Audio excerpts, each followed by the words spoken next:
আমিও এসে গেছি।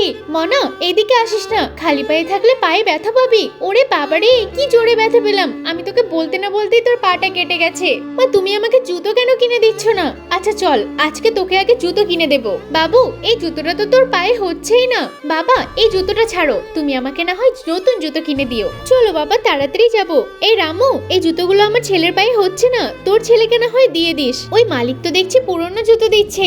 ধন্যবাদ মালিক। একবার বলে কি দেখবো, যদি আমার মেয়েকেও একটা পুরনো জুতো দিত তাহলে তো আর আমার কেনা লাগতো না। মালিক একটু শুনবেন? কি হয়েছে ম্যাডাম, বলুন না। ভাই, যদি আপনার বাড়িতে যদি একজোড়া জুতো থাকে আমার মেয়েকে দেবেন। ও তো খালি পায়ে বেড়াচ্ছে, পাটাও কেটে গেছে। এই যে আঙ্কেল। না না, আর তো জুতো নেই। থাক না মা, তুমি না হয় আমাকে কিছুদিন পরেই জুতো কিনে দিও। চল বাবু, আগে আমরা বাজারে যাই। আগে এই জুতোটা পরে দেখ তো তোর পায়ে কেমন হচ্ছে, আমিও দেখি।